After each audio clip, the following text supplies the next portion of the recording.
a cenoura, o chicote e o golem. Os anões pararam de repente. Majestade, eles disseram juntos. Deve passar por esta cidade em breve. Ainz disse casualmente. Venha comigo. Ele disse antes de usar Fly em massa para todo o grupo. Eles subiram no ar, com Treia e Bixi se debatendo e tentando voltar ao chão, enquanto Aldon ria e abria os braços e batia os pés como se estivesse dançando. Tuari tinha um sorriso infantil no rosto, mas estendeu as mãos para o vestido, envergonhada, com um rubor vermelho profundo enquanto flutuava gradualmente mais alto.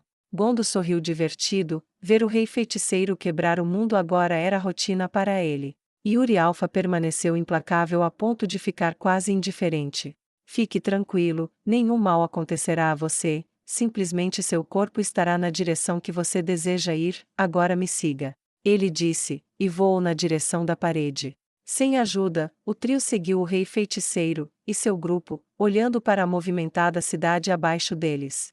Não passou despercebido nem a Bixi nem a Treia que a cidade parecia ao mesmo tempo mais feliz e mais próspera do que a sua, sem ter enfrentado nenhum dos riscos que o seu próprio povo parecia pensar que eram necessários para sobreviver. Logo chegaram à parede, e desceram logo atrás das ameias. Senhor, o que devemos ver? Treia perguntou. Você disse uma montanha, mas... Sua voz sumiu, a boca de Bixi estava aberta o máximo que podia, e Aldon bateu palmas como se estivesse rezando. Ao longe, cada vez maior, havia uma montanha em movimento. As enormes pernas de Gargantua estavam comendo o chão à medida que ele se aproximava cada vez mais de Irrantel. Para onde está indo? Aldon perguntou suavemente. Aqui? Não. Ainz disse. Ele está indo para a parte sul do reino Restize. Para a sua montanha. Nossa montanha? Treia disse aterrorizado. Por quê? O que isso vai fazer lá? Sua voz ficou muito aguda. Você sabe que estou travando uma guerra. Ainz disse retoricamente. Sim. Treia disse. Restize está quase completamente do meu lado novamente. O exército deles, quando preparado, junto com os dos meus aliados, iria marchar para o sul, e sua montanha está no caminho. Eu estava pensando em remover parte dela. Ele disse sem rodeios. Seus rostos ficaram quase tão pálidos quanto os de Gondo. 2 dos meus guardiões foram para o meio dos elfos negros para conquistá-los para minha vontade. Não duvido que eles tenham sucesso, e espero plenamente que se submetam completamente, sem a necessidade de qualquer força significativa. Isso deixa apenas o seu povo. Ainz disse com uma voz incomumente gentil, dado que as palavras que ele estava transmitindo significariam para eles.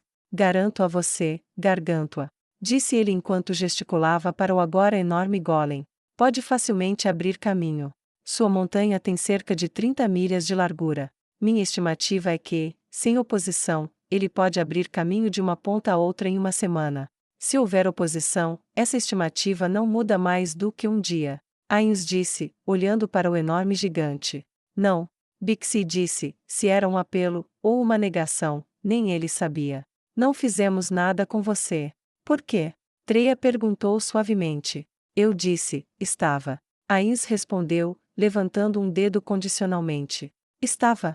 Perguntou Bixi. Sim.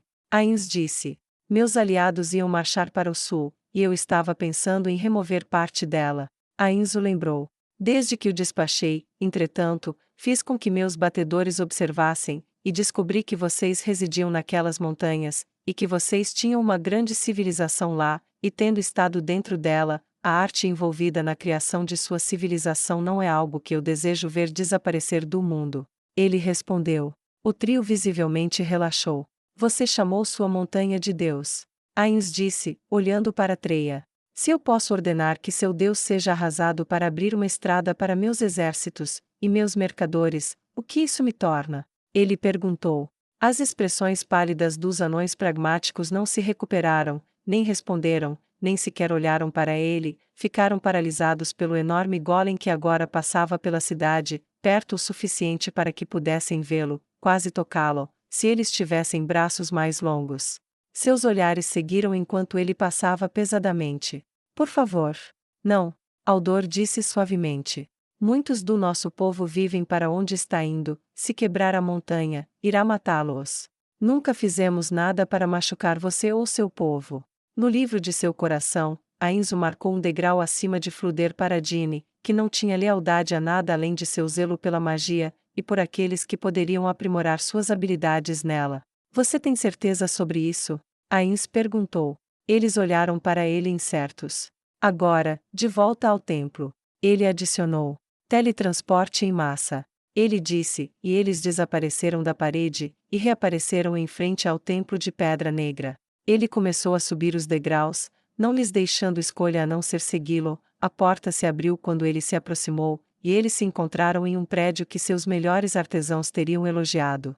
Esculturas intrincadas estavam gravadas nas paredes, contando a história de uma guerra da qual só tinham ouvido rumores antes, escondidos em suas montanhas.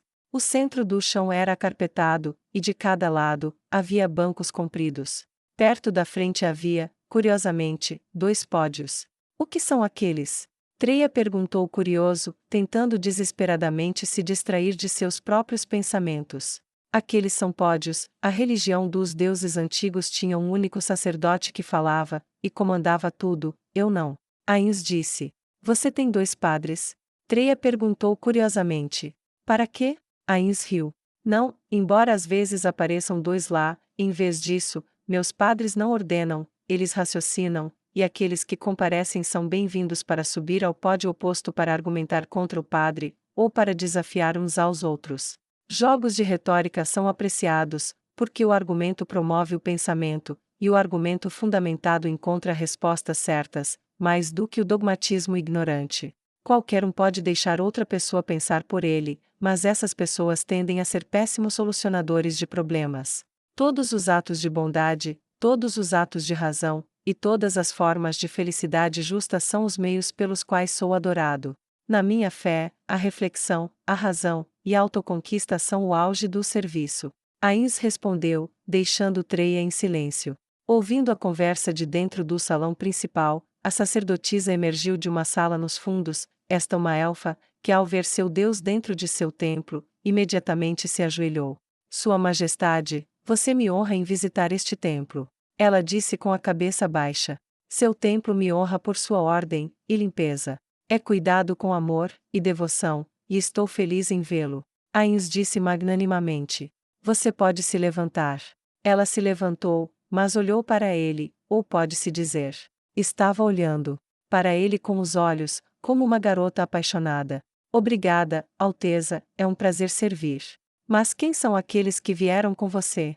Ela perguntou curiosamente. Gondo, chefe de pesquisa de runas, Tuari, e Yuri Alfa, minhas criadas, e estes são Treia, Bixi, e Aldor do Império sob a Pedra. Ainz disse, e os anões se curvaram educadamente. Vocês estão se convertendo? Ela perguntou ao trio.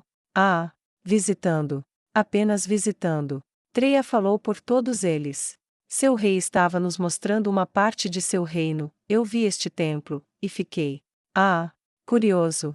Ouvi dizer que ele é adorado em diferentes aspectos, mas não sei muito bem o que isso significa. Ele disse, o sangue de seu eu estudioso bombeando em suas veias, e seu coração sacerdotal batendo forte em seu peito.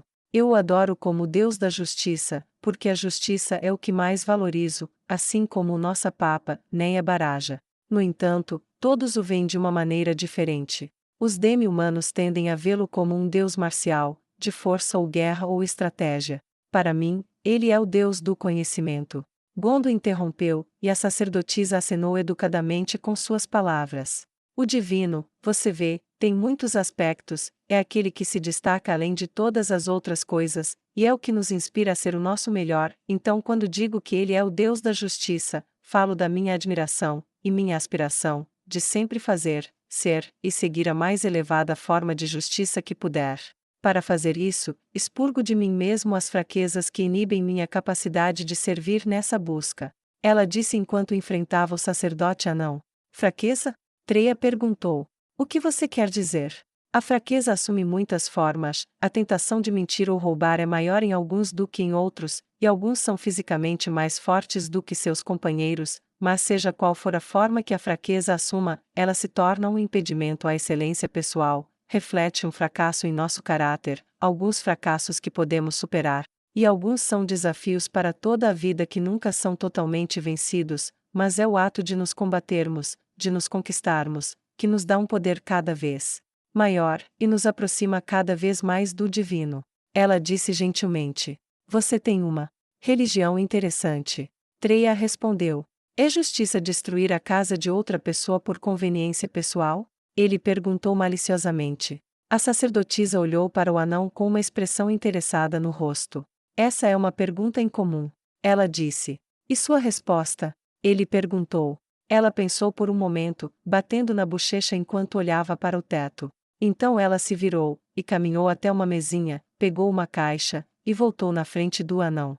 Ela segurou a caixa na altura dos olhos dele, e disse-lhe: Esta caixa está lacrada. Suponha que você foi envenenado, e esta caixa contém o remédio que você precisa para sobreviver. A caixa pertence a mim. Você a destruirá para se salvar? Ela perguntou. Claro. Ele disse. É só fazer isso? Afinal, eu não te envenenei, a caixa é minha propriedade, então é justo destruir o que é meu para ajudar apenas a si mesmo? Ela perguntou. Ele não respondeu.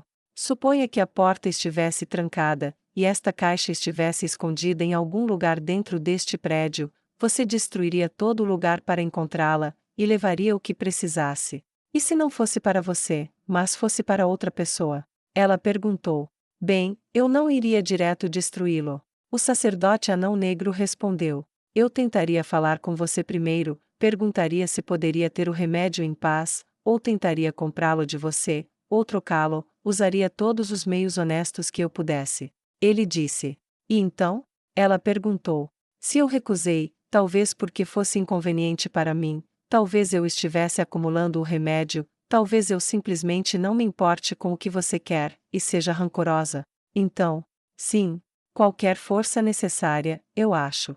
Treia respondeu suavemente, seus ombros caindo com a resposta. Acho que você não está me perguntando sobre essa destruição de uma casa à toa, ouvi onde você mora, ouvi para que lado o garganto está indo, não preciso ser tão inteligente para descobrir que sua pergunta pertence ao seu anfitrião. Ela disse, apontando para o rei feiticeiro. Agora diga-me, quando travar uma guerra onde as decisões de Sua Majestade salvarão ou custarão talvez centenas de milhares de vidas, onde o seu povo, as pessoas que ele estima e ama como se fossem seus filhos. Como é que isso pode acontecer? Diferente do que você quer pegar o que está dentro daquela caixa? Ela perguntou gentilmente. Eu não. Ele começou a dizer, e parou. Eu já fui escrava, antes da Papa me resgatar, ela me arrancou de Weimar, me arrastou para um lugar seguro com suas próprias mãos, minha vida foi roubada de mim porque era conveniente para aqueles que me usaram, e me descartaram, e ainda assim aqui estou. Fazer o que ela fez exigiu que ela enfrentasse um grande risco, e sim, que ela destruísse muito, mas aqueles que ela destruiu não mudariam. Talvez não pudessem. A sacerdotisa se ajoelhou para ficar no nível dos olhos de Treia. A sua incapacidade de responder às mudanças destruiu-os, a sua incapacidade de apreciar a vida de qualquer outra pessoa que não a sua destruiu-os, o seu presunçoso sentimento de invencibilidade destruiu-os. Talvez pode-se dizer que foram destruídos porque não conseguiam imaginar nada dando errado para si mesmos. Eles nunca refletiram sobre suas escolhas, e criaram uma condição em que a única maneira de qualquer coisa melhorar para muitas pessoas seria destruí-los. A voz da sacerdotisa estava cheia de simpatia enquanto ela falava com sua contraparte Anã. Tenho certeza que você pergunta porque vê uma ameaça ao seu modo de vida, mas como você está com Sua Majestade agora, eu prometo isso. Ele não está fazendo isso para torturá-lo, mas para lhe dar uma chance. Se o rei feiticeiro estivesse inclinado a simplesmente destruir você, você nunca saberia que foi ele quem te matou. Passei algum tempo na região leste do que era Forton, uma cidade no reino dracônico antes de ser invadida, vivi com alguns dos refugiados lá antes de eu voltar para cá. O rei feiticeiro usou magia que, por si só, destruiu repetidamente populações inteiras de cidades inteiras. Quando ele entrou no reino dos homens-fera, ele saiu como o árbitro de seu destino, sem nenhum exército, exceto ele mesmo, e um único atendente. Se ele quisesse matar todos vocês, vocês já estariam mortos. A sacerdotisa disse com absoluta certeza. Ela sorriu. Um Lorde Dragão me visitou há algum tempo. Você sabe o que ele me disse que seria a política de sua nação? O que? Bixi interrompeu. Negocie com o rei feiticeiro, e não o irrite. Ela disse, e riu levemente. Política sábia. Gondo disse com um aceno firme de cabeça. Treia olhou para o rei feiticeiro. Podemos sentar? Ele perguntou humildemente. Obrigado. Sacerdotisa. O anão negro disse, muito humilde. Tenho muito em que pensar. O rei feiticeiro gesticulou para os bancos. Peguei ele. Ele pensou com satisfação. Eles se sentaram, o rei feiticeiro encarou o trio, e Bixi assumiu a liderança. O que exatamente você quer, Alteza? Ele perguntou sem rodeios. Você é direto. Ainz respondeu. Como você disse anteriormente, Alteza, não deveríamos começar mentindo um para o outro. Bixi respondeu sinceramente.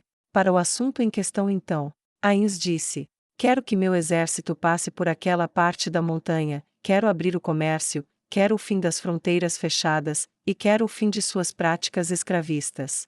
Ainz disse com firmeza. Os três se entreolharam, e suspiraram pesadamente. Você pede muito. O ministro Bixi disse infeliz. Não tanto quanto você pensa. Ainz disse. Você sabe o que aconteceu com seus primos do norte, sua quase extinção? Sim. Treia disse. Você está atualmente nesse caminho. Eu ouço o que se passa ao meu redor, e olho com cuidado ao meu redor. Não foi difícil perceber que a guarda da sua capital era muito leve, algo muito improvável para um povo que está inerentemente isolacionista e defensivo. Então, para onde eles foram? A rebelião. Estou errado? Ele perguntou. Eles olharam para baixo. É muito grande agora, não é? Ele disse. Eles assentiram. Quão grande? Ele perguntou. Eles não disseram nada. A verdade. Ele disse com firmeza. Uma das 5 grandes cidades caiu. Caiu no dia em que você chegou. Bixi disse com medo. Você mencionou aquelas pedras de mana, os cristais. Quanto do seu suprimento estava lá? Ainz perguntou. 30% deles. Rive Aldor disse. Também era uma importante área de mineração para eles, e fica perto de outras 2, de lá, eles podem atacar em qualquer direção do Império sob a pedra. É uma ameaça séria, e todo o nosso exército está mobilizado para lidar com isso. E se eu eliminasse esse problema? Ainz perguntou. O quê? Acabar com eles? Perguntou Bixi. Não. Levá-los embora. Tenho terras consideráveis que estão desocupadas. Eles poderiam ir para as colinas Abelium, eles poderiam ir para a região fronteiriça perto do reino dos Homens-Fera, eles poderiam se estabelecer em várias terras desocupadas dos meus estados vassalos, eles ganharão. E não vão incomodar mais você. Ainz disse razoavelmente. Então quem fará o trabalho? Perguntou Bixi. Vou alugar para você mão de obra morta-viva através de meus templos. Templos como esses são os pontos focais de minhas operações de trabalho. Em troca de considerações comerciais, como aqueles cristais, você terá todo o trabalho de que precisa. E só temos que deixar você destruir 2 cidades ao longo do caminho. Treia perguntou, um tanto infeliz. E se eu resolvesse esse problema também? Perguntou Ainz. Como? Aldor perguntou em resposta. Seus primos do norte têm uma população muito pequena, as montanhas ainda são muito ricas em recursos naturais, e levaria milênios, na melhor das hipóteses, até que eles tivessem gente suficiente para reocupá-las novamente. Essas 2 cidades no norte, prontas para ocupação, e ricas em todas as novas oportunidades. Para dar um passo adiante, vou até me oferecer para ajudar no transporte de recursos de lá para o Império sob a pedra para aumentar ainda mais o seu reino. Ele disse generosamente. Eles estavam congelados. Essa foi a única palavra para isso. Resumindo, eu realoco qualquer pessoa afetada por esta ação, forneço toda a mão de obra que você precisa, elimino toda a ameaça que está dominando seu império mais rápido do que você pode lidar com ela, facilito o comércio entre os locais antigos e novos, garanto que você não seja prejudicado, e abro todas as fronteiras para você, para que você não precise mais temer o mundo exterior. Ele disse generosamente. Como sabemos que você fará o que diz? Treia perguntou hesitante. Atrás dele, Yuri, Tuari e Gondo pareciam enfurecidos com a pergunta. Por que eu disse que faria? Ainz disse categoricamente. Jurarei em meu nome, e colocarei isso por escrito como um tratado entre nossos reinos. Eu lembro a você, o simples fato de eu estar oferecendo tudo isso, deveria lhe dizer que pretendo realizar tudo, você viu Gargantua? Eu realmente preciso oferecer alguma coisa para você. Ains perguntou incisivamente. Se eu quisesse destruir o caminho, e deixá-lo passar os próximos 2 anos nivelando todo o império sob a pedra, então eu poderia fazer isso, nem preciso ir tão longe, com um único feitiço do meu nível mais alto, eu poderia enviar a morte de uma ponta a outra sem nunca pisar mais de um pé dentro de seus corredores. Ains disse com firmeza. Em vez disso, ofereço-lhe um lugar no mundo em troca de uma ninharia, em comparação, exceto por aquilo que beneficia a todos nós. O rei feiticeiro declarou. Treia e Aldor olharam para o ministro Bixi, que parecia ter acabado de descobrir que havia uma minhoca em uma maçã, ao encontrar a outra metade da minhoca ainda nela. O que diz você? Ains perguntou a ele. Não posso dizer nada. Ele disse com a cabeça baixa. Todo o poder recai sobre a rainha e você concluiu como ela se sente. Ela quer alimentar as entranhas de Deus no abismo com os escravos, e extrair poder suficiente para destruí-los em uma batalha, e você ouviu o que ela disse sobre a montanha. Mesmo que ela veja aquilo. Como você chamou? Gargantua. Eu não acho que ela iria se mexer. Ele disse em uma voz que sugeria que ele pensava que já estava morto. O que isso significa, alimentar as entranhas de Deus no abismo? Ele perguntou. Nenhum de nós sabe ao certo. Rive Aldor disse com uma voz um tanto frustrada. Quando os escravos morrem, de uma forma ou de outra, seus corpos são jogados em um abismo profundo, ninguém jamais desceu, e ninguém que desceu jamais voltou. Tudo o que sabemos com certeza é que sempre que os corpos acabam lá embaixo, mana é irradiada para nós, e nossa colheita de cristais aumenta, quanto mais descem lá em um ano, mais recebemos em troca. Nós, sacerdotes, sempre dissemos que estamos alimentando Deus para manter a montanha satisfeita conosco, mas tendo vislumbrado uma sombra do seu poder, e visto meu camarada responder à sua exibição no palácio. Treia disse, então olhou para Aldor. Só posso concluir que seu poder excede aquele que pensávamos ser um Deus, então agora tenho minhas dúvidas sobre tudo isso. Entendo, terei que enviar uma expedição até lá para descobrir o que causa isso, suponho. Mudanças tectônicas criam caminhos de magma que alojam cristais em seus caminhos de mineração, e tudo o que exala mana também está produzindo esses cristais como um subproduto, possivelmente algum tipo de fera mágica particularmente perigosa. Ains disse casualmente. O que essas palavras significam? Bixi perguntou curiosamente. No primeiro mundo que visitei, as mudanças geológicas resultaram na formação de montanhas, e no depósito de minerais em vários locais, esses ciclos renovaram constantemente a pedra, e as mudanças nas condições resultaram na formação de mais. Ele suspirou enquanto Bixi parecia perdido. Não importa, supondo que possamos resolver tudo isso, vou deixar alguns de seus especialistas em mineração estudarem o assunto, acho que servirá muito bem às suas operações, basta dizer que tenho acesso a mim, um vasto conhecimento que pode parecer mágico, mas não é, que permite à figura erudita compreender e prever profundamente o curso da natureza ao seu redor, e manipulá-la em seu benefício em grande medida. Isso também compartilharei, se seu povo se curvar à minha vontade. Ains disse sinceramente. Aldor parecia incrivelmente animado com a perspectiva, mas as expressões de Treia e Bixi estavam perdidas e deprimidas. Ela simplesmente não fará isso, Vossa Majestade. Bixi repetiu. A rainha é. Ele fez uma pausa. A rainha é uma idiota. Treia terminou sem rodeios. Do mais alto calibre. Aldor acrescentou com frustração. Claramente você nunca conheceu Philip. Ains pensou sarcasticamente. Porque ela é a rainha. Como isso funciona entre o seu povo? Ains perguntou. Ela herdou o trono. Tipo. Treia disse, e coçou a cabeça desconfortavelmente. Seu pai e seus irmãos morreram em um acidente, ela nunca deveria governar. A única razão pela qual ela está no comando é que não sobrou ninguém da família real. Entendo. O que acontece quando não há família real? Ains perguntou. Não sabemos, isso nunca aconteceu antes. A mesma família está no comando em toda a nossa história registrada. Bixi respondeu. Eu vejo. Ains disse pensativamente. Presumo que você não se importa particularmente em ver o fim de sua história registrada, apenas para mantê-la no trono.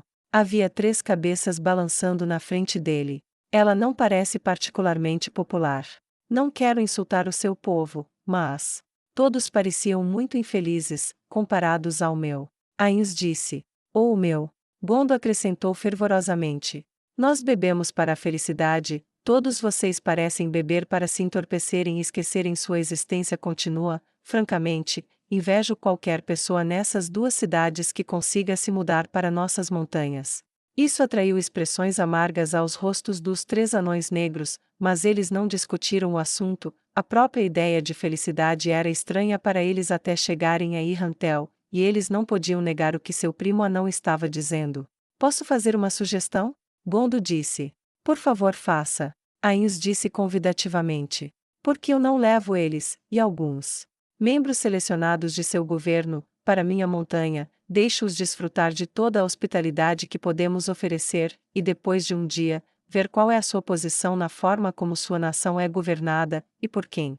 Gondo tinha um sorriso enorme no rosto, e Ains quase riu alto. Ele viu a maneira como os anões da casa de Gondo gostavam de beber, rir, cantar, a maneira como abraçavam fervorosamente suas vidas, e seu trabalho, e começou a ver o plano que o pesquisador de runas havia formado em sua cabeça. Depois de um dia de celebração e felicidade, seria impossível voltar ao trabalho penoso e à miséria de suas vidas, e eles poderiam fazer qualquer coisa para se sentirem bem novamente depois de terem experimentado isso uma vez. O que vocês dizem, senhores? Ains perguntou a eles. Por que não vai passar um dia com o Gondo? Gargantua vai demorar vários dias para chegar às montanhas, vou até atrasar as ações se for preciso.